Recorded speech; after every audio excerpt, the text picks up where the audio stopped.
Okay, now, ladies and gentlemen, estimated participants, and our distinguished guests, it is my great pleasure to welcome you to today's webinar, CEE Expert Overview of the M&A Market in the first half of 2023.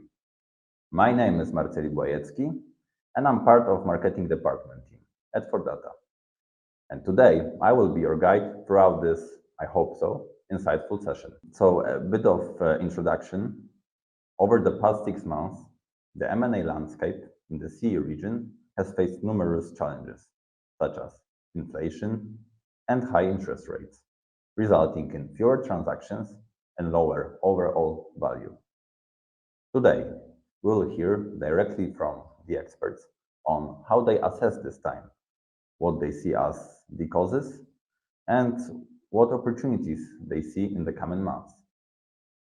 What more can you expect today?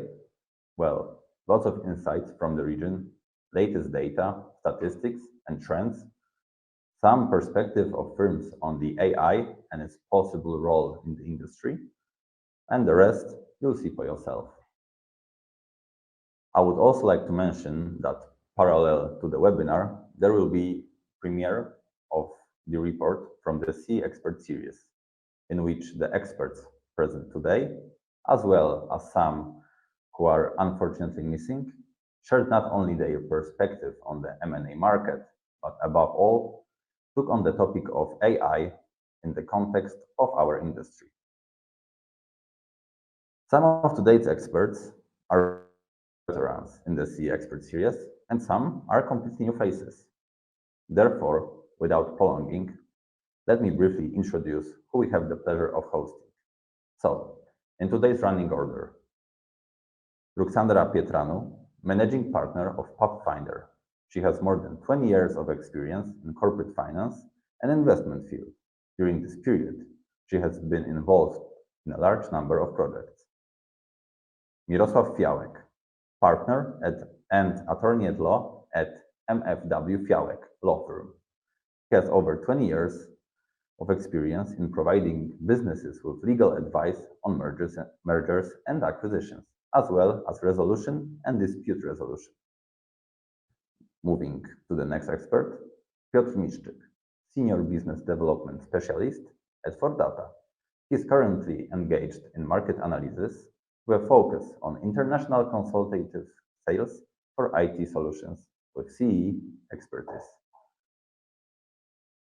Moving on to the next expert, Bogdan Kirita, Partner at Value for Capital, where he deals with acquiring new investment projects, carrying out transactions, and monitoring portfolio companies.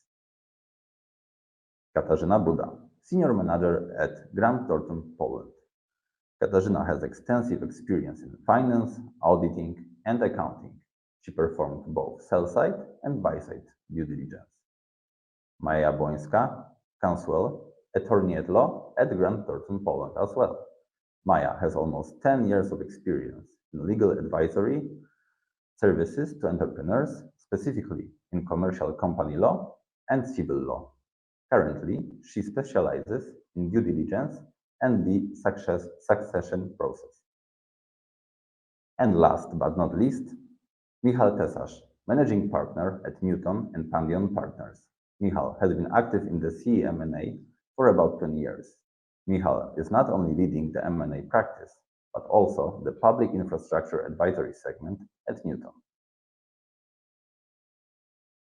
Those are all our experts for today. And once again, for those who have just joined us, I extend a warm welcome to each and every one of you. Together, let us embark on this journey as we uncover the fascinating developments and trends that have shaped the CEE M&A market in the first half of the current year.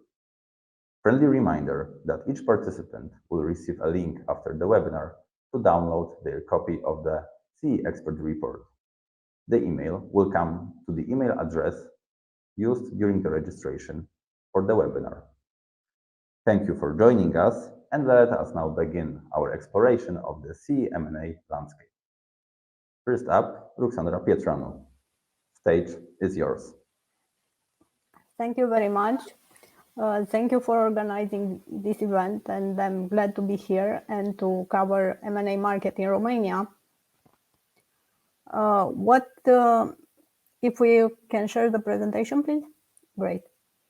Romania has been one of the top gainers in M&A last year, and the trend that we have seen after the moment of 24th of February are still active in the market. It's mainly about what is happening in terms of buyers that are coming to Romania and in terms of deal size and sale process. So what is important to mention that we have seen in 2022, we are seeing also in the first part of this year, an increased number of strategic buyers that are coming and looking at Romanian companies.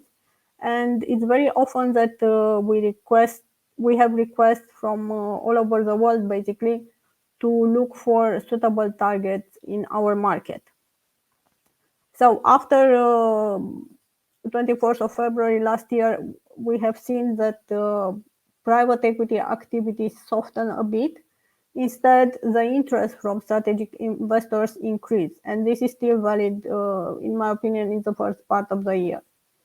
In terms of sale process, we don't see anymore too many auctions. We don't see processes that are started by the sellers. Instead, there are buyers that are taking the lead. There are more buyers that are going directly to entrepreneurs and trying to get into a deal. And this is the main source of deals we have noticed. Also, it worth mentioning that in Romania, the deal size is not very high. Most of the deals are somewhere in the range of under 10 million or somewhere in between 10 and 50 million euros, and only 7%, if we look at transactions last year, are above 50 million. Next slide, please.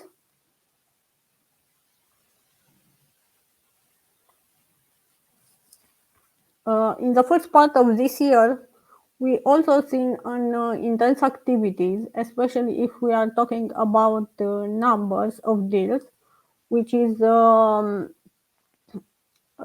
the same level as the first. We have data already available for the first quarter of the year, and it's at the same level as the first quarter of the previous year. Instead, in terms of value, the value of transactions that took place is much higher, also driven by one specific transaction, which was performed in the energy. In the second quarter, we have seen more transactions made by private equity, so they are back at the table. And preferred sectors have been energy and IT and technology. Next slide, please. What is to be mentioned is that private equity funds are again very active, and many deals have been closed in the second quarter of this year. We have, of course, local funds, but also regional funds that are investing in the market, and the most significant transactions made by the regional funds have been acquisitions made by Green Group, which is owned by Abris. It's a recycling business, and they made acquisition both in Romania and in the region, in Baltic countries.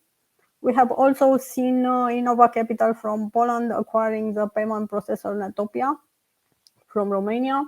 And last but not least on this slide, it's the acquisition made by Value for Capital that acquired Clarfon, and I'm sure Bogdan will tell us more about it. If we can move to the next slide. Now, talking about AI and its impact on transactions. First, I see it as a tool mainly that can ease our work.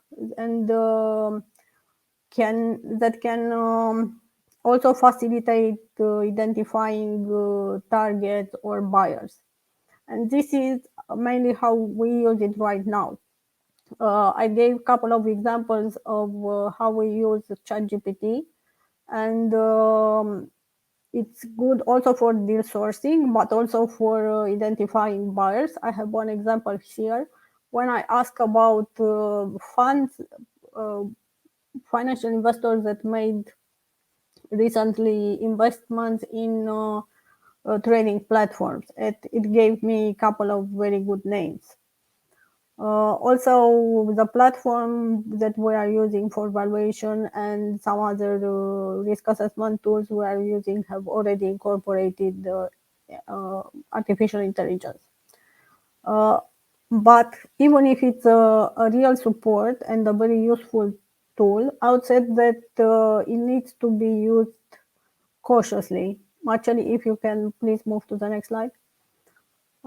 Because it's not always reliable. What is important for us is to have accurate data. And one example that I have identified when I ask about our company, I asked ChatGPT, what do you know about Pathfinder Corporate Finance? And it gave me a very nice answer that it's a company based in UK and so on.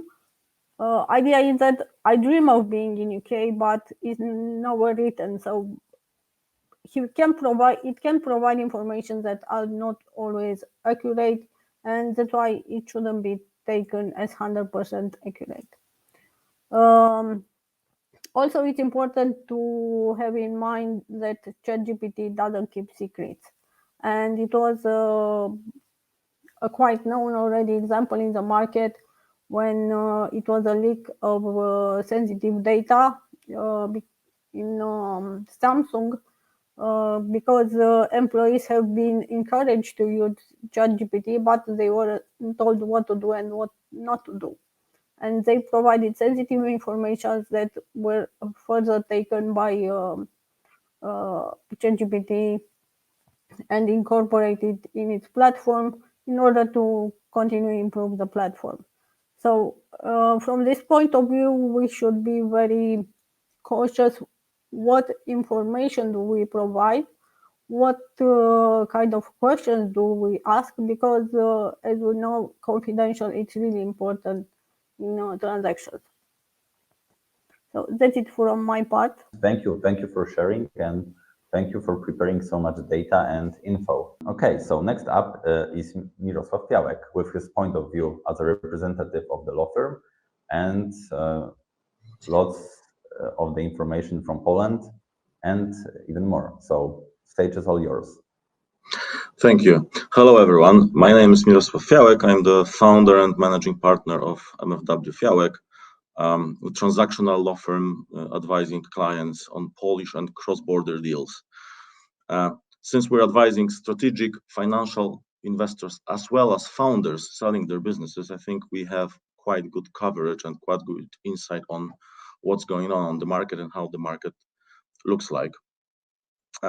Let me share my views on the M&A market in the CE from broader perspective and also from the perspective of our firm.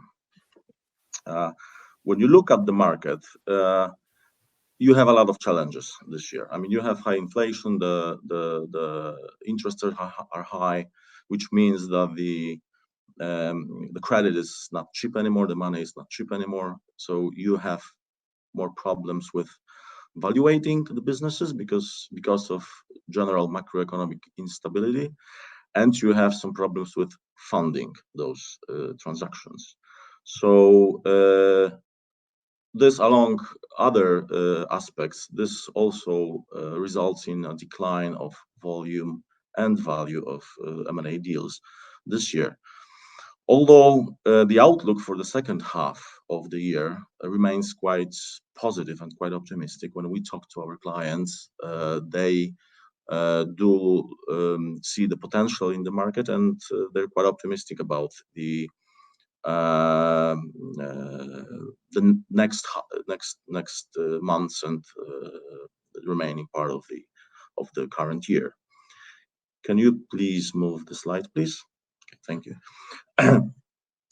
When you're discussing the outlook, it's always quite good to back it up with data coming from a given company or given sector, and we thought it would be quite reasonable to tell you something about how we see the market from our perspective. We had an extremely successful last year with over 50 deals that we've worked on. So this year will not be that good. I mean, we see a relatively small decrease in a number of deals. What we see is a lot more cautious investors, and the processes that are going on, they simply take longer time, and it's a bit harder to close deals. So it will be difficult to maintain the level of activities of the past year in this year. But we still think that the remaining part of the year will be quite good, and we take this assumption also from the development of the market, because we have seen a significant increase in new deals coming in last month or last 2 months, as well as a number of RFPs that are flowing in to our firm. This is really increasing, so this gives us a lot of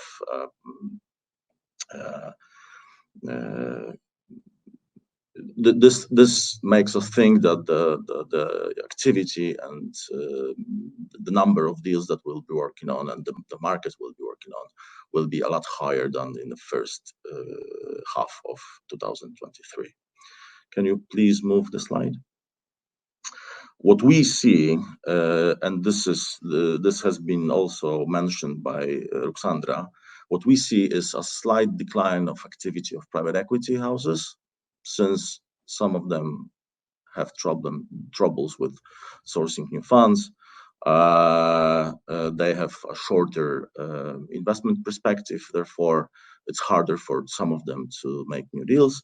But what we see is the increased activity of the strategic investors, and this is really picking up. You have a lot of foreign investors looking at targets in Poland. There are a few reasons behind this. I mean, it's easier for them to do deals. They have longer perspective. They can capitalize on attractive valuations. I mean, there's always a debate whether the valuations are attractive or not. But I think this is the point in time where it's easier to agree on a reasonable valuation than a year or 2 years ago. We do see focus on medical, energy, TMT, industries, and still consumer sectors, although consumers have less power due to inflation and macro problems. But overall, we think CEE region is quite advantageous for investors. It offers a lot of opportunities for the investors. How does Polish economy look from that perspective? I think Polish economy is still quite resilient. We have a big market. We do have some economic and geopolitical problems, but with a strong labor market, we're still avoiding recession. I think Poland is placed perfectly in the CEE region to be a hub for investments in the whole CEE region for foreign strategic investors. Can you please move to the next one? Thank you. The second topic of today's meeting is the AI as a tool, and I think to briefly sum up how we think or how we perceive the AI tools in the transaction market, I think there's a lot of potential, with emphasis on a lot and on potential. I mean, it is still a potential in our opinion. When we work on deals and we talk to clients, it's not a tool that it yet used in a very wide scale, although everyone is confident that it will be very beneficial for M&A deals. And it starts from analyzing the market, analyzing potential targets, analyzing data about those targets. Then the due diligence phase, it's quite clear that it will supplement and it will facilitate both legal, financial, pretty much every kind of due diligence. But also it will have an impact on post-merger phase and integration phase. But we still believe that, at least for quite some time, the skilled lawyers and skilled advisors will be pretty much necessary in every transaction, although to a larger extent, they will be assisted with AI tools. Can you please move the slide? Thank you. There's a lot of benefits in using AI tools. They all boil down, I think, to making your process faster and more effective. And you will need to use them in order not to stay behind the competitions. And we, as a lawyer, as a law firm, we believe at some point of time, and AI tools will be a must-have tool for every advisory firm, just to be on par with how the market develops.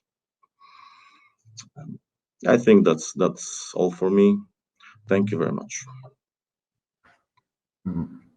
Okay, thank you. That was great insight and dive into Polish market, as well as your perspective as a law firm that deals with a lot of clients.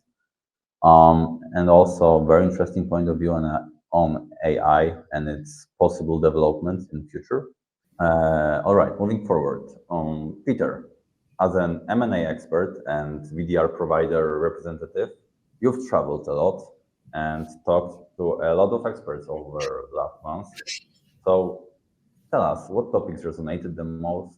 What is being talked about in the industry? Of course, thank you, Marcel. At the very beginning, hello everyone once again, and I would like to say it's a great honor to be here and discuss about the news, what's in the very heart of Europe. Also, thank you very much for the introduction from Ruxandra and Miroslav's side.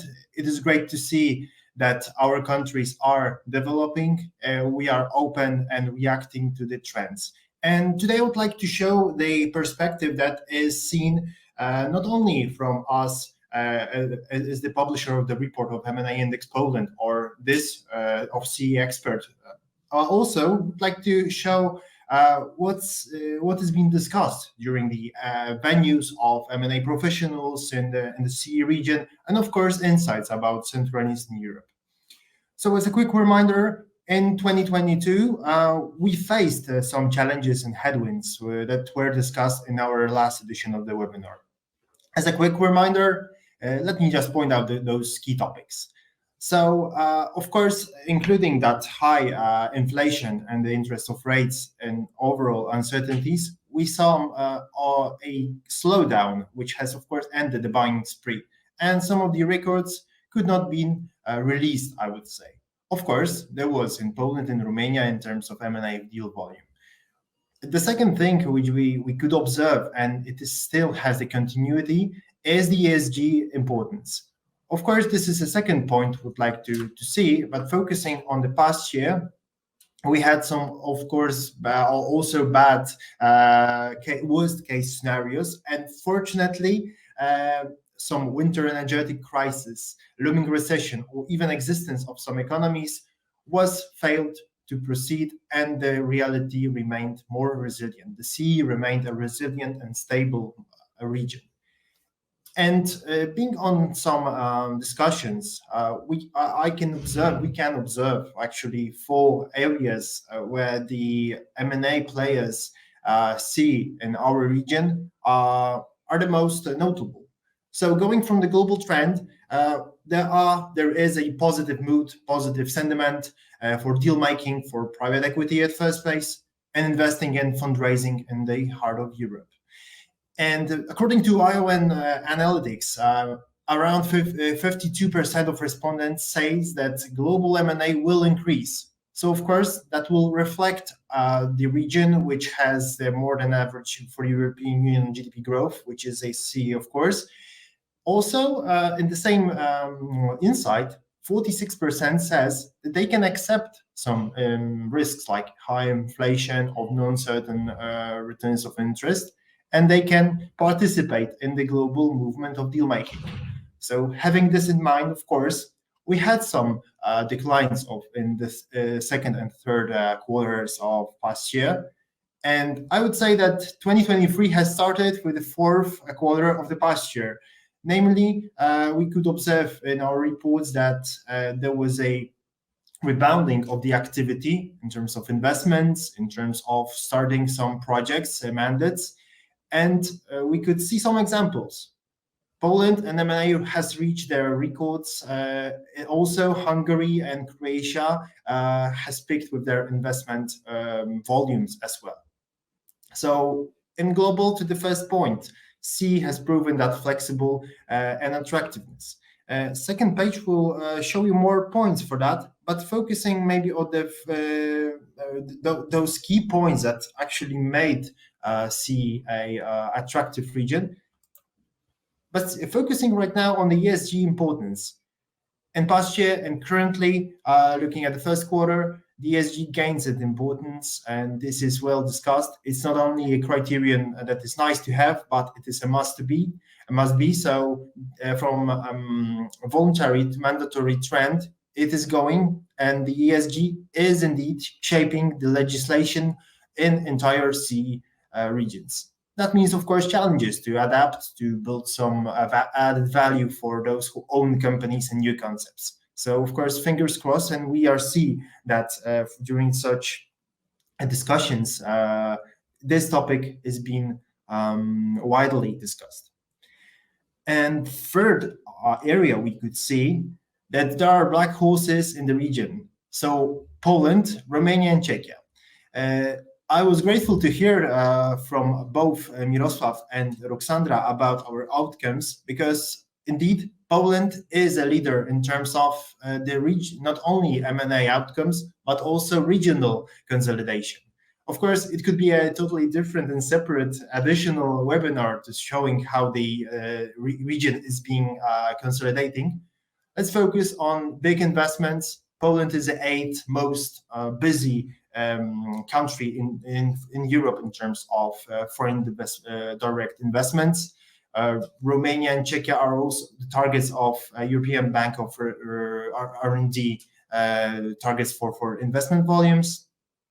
Also, worth to mention that Romania has noticed the 10% growth year to year of the M&A market in the last year. So that shows that despite of some uncertainties, the CEE economies were doing their job, and they did it quite well. And Czechia, it is worth mentioning that last year, the Prague region has noticed the GDP per capita is exceeding to the Spanish level of life. That means that we are meeting the gaps, we are now narrowing the gaps in terms of any, I would say, economic charts. And of course, the last thing I would like to mention here are the global opportunities which made the Central and Eastern Europe more proficient and actually more attractive. Trade war, pandemic, and the Russian invasion of Ukraine, of course, has made the supply chains unstable. And it was not only in CEE, but globally. And CEE found its place as a stable player, although there was some bad sentiments, etc. All of those points mentioned on this slide shows us that the natural effect of such uncertainties was meeting those challenges, meeting those headlines. And of course, not only using the strategic location and high-skill labor pool, we could, the Central Eastern economies started to cooperate, consolidating the connections for the nearshoring trend, And of course, nearshoring is not only in the regional scale, but also from the inflow investments.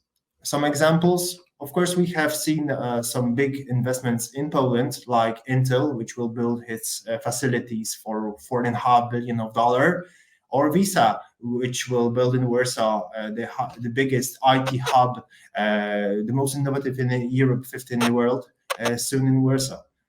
Those are just all examples that with consolidation and nearshoring, there is a trend of specialization. It was once mentioned by Miroslav at the moment in terms of highly skilled specialization that will be essential. And we've noticed that, as I was discussing, of course, with clients, hearing some insights, that although AI is useful, it creates many risks. And we should know that it won't keep our secret DD in perfect way. We should rely on people who are knowing the market, who are specialized in their areas. So all in all, I wanted to say that having in mind that cooperation, those good outcomes, cooperation within the markets, not only in terms of businesses mentioned by Ruxandra, but all those who were mentioned at all. Also political cooperation, building a defense plan makes the very fundamental stability of the market. That creates more attractiveness and competitiveness. We can see that those trends, according to those observations, will continue to grow, CEE remain a resilient and dynamically growing region, and we are quite curious to see what's going on in the second half. Okay, thank you, Peter. You certainly traveled a lot to gather so many interesting observations, and as a result, show us those findings. So thank you very much for sharing your thoughts. Before we jump onto the next expert, just a quick reminder, each participant can ask questions through the chat, and at the end of the webinar, together with the experts, we'll try to answer those questions. So feel free to ask questions throughout the chat. Okay, so next up, I would like to invite Bogdan to share his perspective with us. How has private equity fared in the region? Was it a good entry into the year for Romania's market? Stage is yours. Thank you so much, Marceli, and thank you for that again for I guess hosting this webinar, which has already sort of become a bit of a tradition, as well as bring some I guess useful insights, or at least quite a diverse range of views and ideas. Hopefully some of them are also going to be convergent, and we're not, but diversity, picking on Piotr's sort of earlier speech, I think it's what kind of separates us, and usually with diversity comes innovation and flurry of ideas, and best of them actually in the end survive. So thank you again for this webinar. It's been a pleasure and honor to be invited to it. I think for us, and I'm now being a little bit selfish, because we are, let's say, a small part of the M&A landscape, as Ruxandra was saying. We are a buyer, but a very picky buyer. We actually sort of looks very carefully before we invest in companies. But for us, it has been us at V4C and Value for Capital has been quite a very good year. A very good end of the year, as we have exited from our first entry, which was Comeco, a company which is more or less focused on the circular economy, so on basically municipality and also commercial waste, as well as sort of I guess recycling a lot of that waste, and that we see there a trend of more and more I would say alignment to the Western European standards of better recycling, and with all of the efficiencies that come and all of the I guess benefits for the environment, obviously. We then actually did 2 investments in the first part of the year. One in Poland, in XBS, which is quite an interesting play, or a very interesting play from our point of view in the logistics sectors. where they actually go and let's say follow our main theme of outsourcing some of the functions and departments in your average corporate, which is kind of managing or having a managed serviced warehouse essentially at the end of the day. We've also done a deal in Romania, as Sandra was mentioning. We entered Clarfon, who's the basically, I would say, a leader, if you want to call it like that, of the hearing aid sector. It's a specialized retail shop where you sell, medical equipment.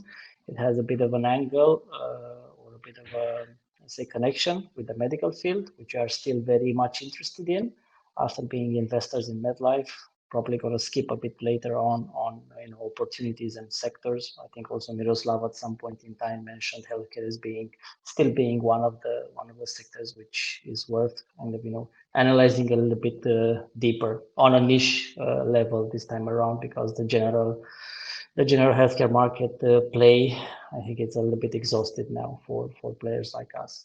So we have seen, as I said, from our point of view, we had quite a busy start of the year, but it's not just us. Again, as mentioned, we've seen quite a lot of investments by our peers, by similar private equity houses at various stages. And I guess the good thing is we saw both exits, which I think it's important, obviously, but also entries. So we still see people, let's say, betting on our region of being able to deliver the growth that some investors like us are looking for. I would say now switching a little bit to Romania, I think, maybe as some of the participants have already alluded to, we are, I guess, slowly, slowly, I think it was the word slowly, but indeed surely we are moving, let's say, in importance in the region. Let's say we see more and more interest. We see more and more companies kind of growing at a stage and at a level which makes them attractive for people which are either already in CE or kind of plan to make their second base in CE. So we do see a little bit an advancement on the attractivity scale of Romania in the whole region, and as I was saying, coming to be a good alternative, after many years of, I wouldn't say being the ugly duckling, but being somewhat, let's say, neglected due to position, because one of the other key areas was actually sort of the real position in the CE, and we're more on the southern part of CE than probably would have been interesting. So this is a little bit my initial thoughts. I'm pretty sure we're going to go and expand on those a little bit. I think on particularly on AI, and I'm pretty sure participants here and everyone else, I guess, looking at the LinkedIn and all of the other mediums where you guys are going to post the report, will probably see it more in depth. But as my earlier sort of speakers were mentioning, AI is here to stay. AI is here to disrupt, essentially. And I guess we need to be able to embrace it and use it as I guess as effectively as we can. I think there's a number of ways, and people can read in the report, which I encourage them to do, of how AI can help even a sector which is, I would guess, let's say, a bit niche, which is private equity. But there are many ways in which AI can make things a bit more efficient, a bit more clear. There's always obviously the data element of it. I don't want to come back and say the old adage of garbage in, garbage out, but data needs to be, to a certain extent, very streamlined to fully benefit of the helps of analytical helps and analyzing power of actual AI. I guess that's a little bit it from my side. Thank you so much again. Okay, thank you so much again. First of all, great insights and your perspective, and also with the AI, as you said, we need to be cautious. Yes, we can embrace it, but but the security, the safety of data is at least for us as the VDR provider, is top priority. So always to consider. Okay, so thank you, Bogdan. As always, great presentation. Thank you for sharing your thoughts with us. And yeah, moving on to our next expert, Katarzyna. Well, how is Poland perceived as a market in the CEE region? Is it an attractive place for investors? Please, we're eager to hear your thoughts. Yes, my name is Katarzyna Budas. I'm a senior manager of financial due diligence team. It is a great pleasure to be here. I would like to also thank you all for all the comments and insights from other experts, since they were very interesting. And as Piotr mentioned, it is great to see that CEE is flourished, even though we have a lot of uncertainties at this point from economic and political perspective.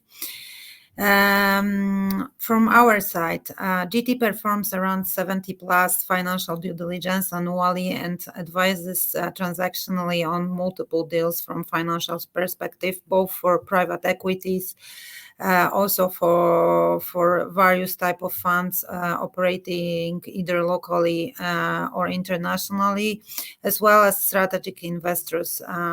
Therefore, we believe we had a pretty good understanding of what happened and what it is happening on the M&A market. Actually, 2022 was a very, very good year when it comes to deal making in CEE region, despite the geopolitical situation in CEE region. Overall, CEE saw 846 transactions worth 39.2 billion euro in the whole 2022. And of course, it's less than it was in 2021, but still it was higher than any other full year prior 2021. The top 4 countries for M&A in 2022 were Poland with 235 deals, Austria with 120 deals, Czech Republic with 81 deals, and Romania with 76. When it comes to 2023 trend, there was and is visible a little slowdown on M&A market in CEE region. However, it wasn't and it isn't as large as we expected. The slowdown is driven mostly by political uncertainties, this geopolitical situation, and extremely expensive financing of deals. Nevertheless, from our perspective and what we see when we, because we have a lot of RFPs coming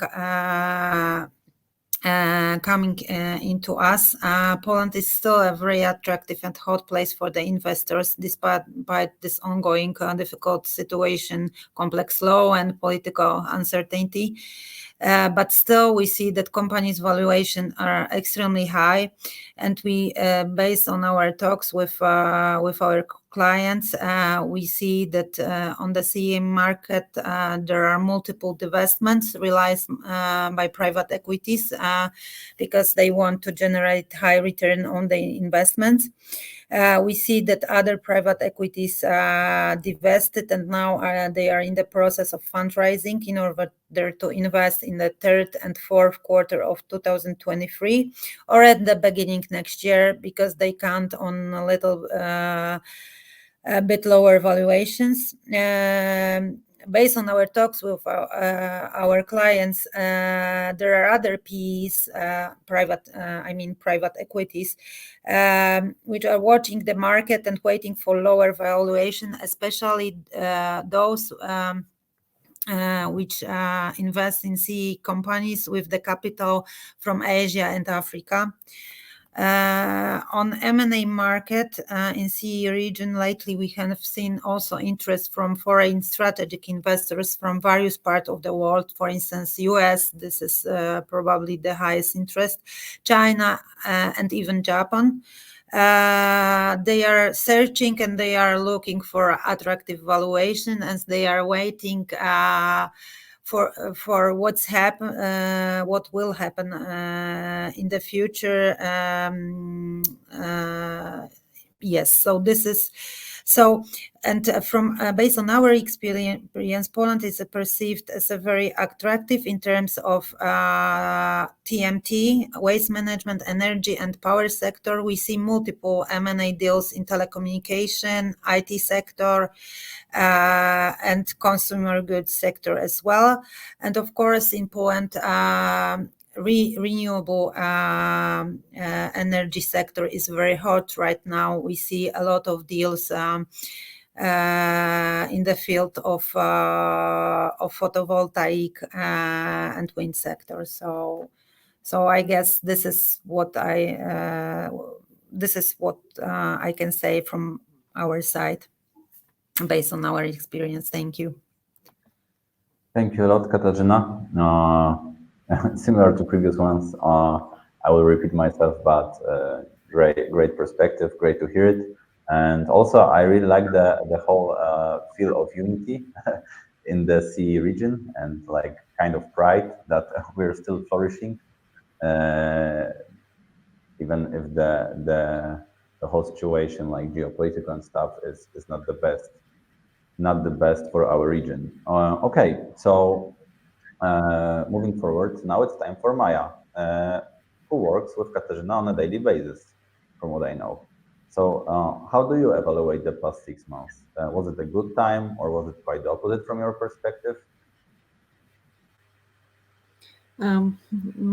First of all, hi, my name is Maya Bońska, and it's a pleasure to be here with you and to take part in such an interesting discussion. As we work along with Katarzyna, who expressed some views and some numbers of deals we had in Grant Thornton and we could take part of, I will not repeat ourselves. However, we can say that we did see some slowdown in the market in the last 6 months. However, it gives us a good outlook for next half year and the next year as well. We do see that some investors who decided to return to suspend the processes due to the geopolitical or macroeconomic situation in the region are coming back. Moreover, many of investors are deciding to locate their strategic companies or entities in the region as well by buying entities in the region. However, still the economic situation and most importantly, expensive financing is still a big issue, and it will be, in our view, slowing down the market as well.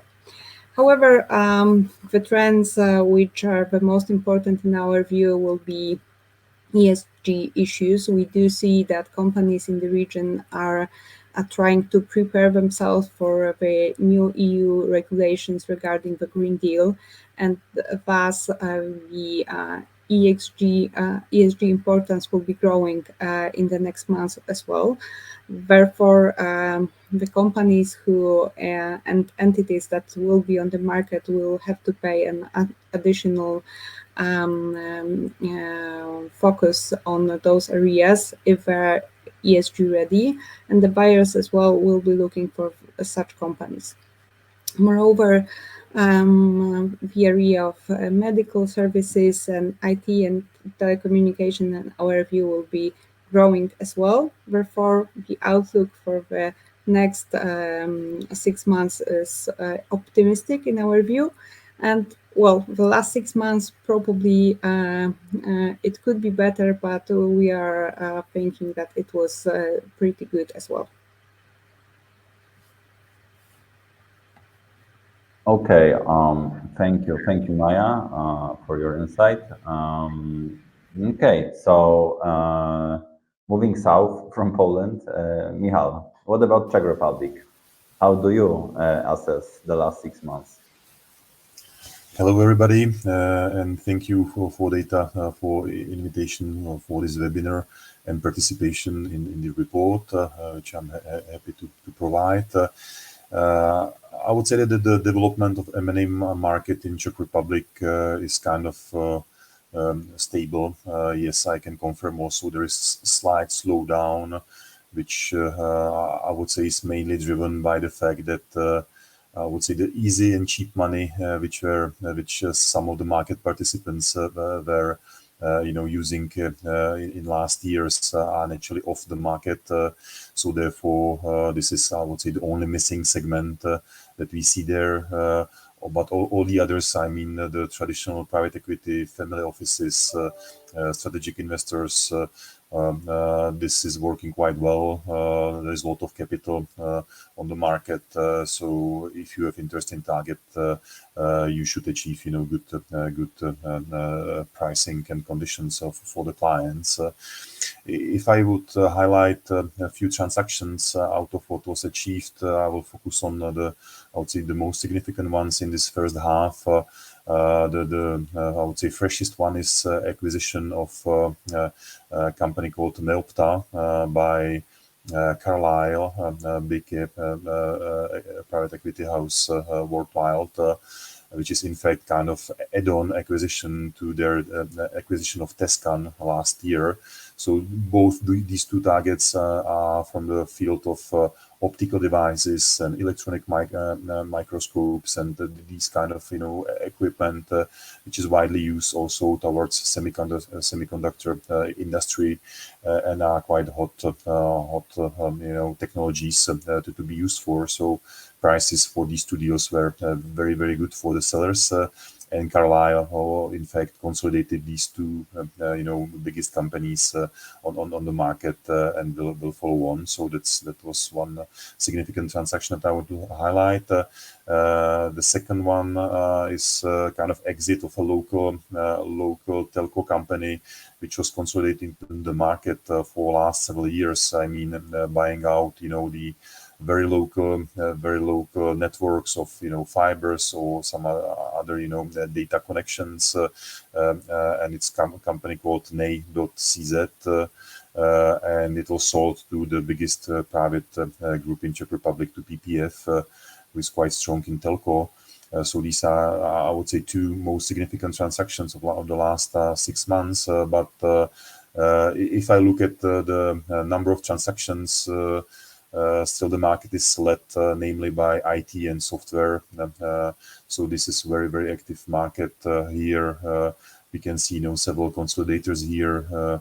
Even let's say Arikoma Group, based or backed by KKCG, which is kind of family office, so from one of the most wealthiest Czech entrepreneurs, Mr. Komárek, but also some other software companies like Solitea, backed by private equity house Sandberg Capital.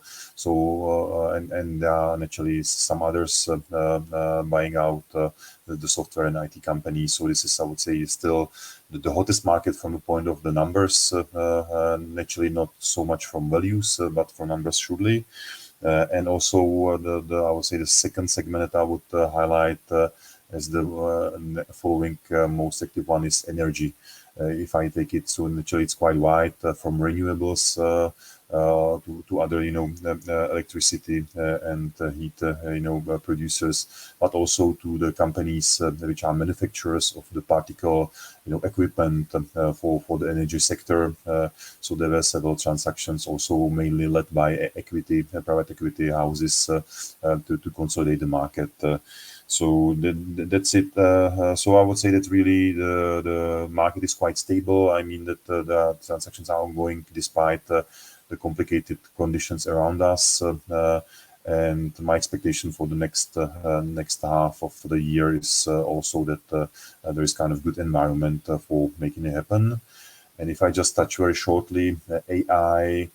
So I would mainly underline what Ruxandra said about the confidentiality, about the secrets, because I believe that still many people doesn't really know that what you put into ChatGPT it's kind of public. Okay, it's not published, but if somebody asks, the direction that you put the data in, so naturally it can easily leak out, and this is really something that still a lot of people that doesn't consider as working with the AI. And it's not only about ChatGPT itself, but many of the tools, AI tools that you can use, in fact, are based on an sourcing, from ChatGPT. So even if you use some other service, so be sure that really you treat properly what is confidentially and what you don't want to I would say, broadly shout to the public. That's it. Thanks. Okay, thank you. As always, interesting from Michal, straight from Czech Republic. So thank you a lot. Okay, unfortunately, we are heading towards the end. This is the end of the individual expert presentations. I don't see any questions in the chat, so there is still, this is the last moment to ask. So participants, if you want to ask any questions, our experts, then this is the last chance to do so. To be honest, considering how great experts we have here with us, I prepared some questions, but your presentations were so complex that every single topic was covered, starting from the best performing sectors and all the way to the what future of M&A in CEE holds for us. So you covered all the topics. It was so complex and great. So okay, I see that one question popped up right now. It's a question for Katarzyna from Radek.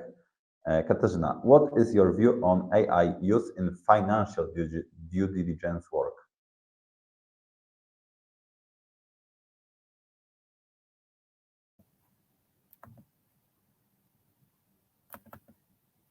Hello, can you hear me? Yes, we can hear you. So yes, when it comes to AI, I'm a little bit skeptic. And AI is a great tool for sure. And when working toward the outcome of the money, it's essential for both parties of the deal to get a full understanding of all potential risks and opportunities they face using AI. Because from one hand,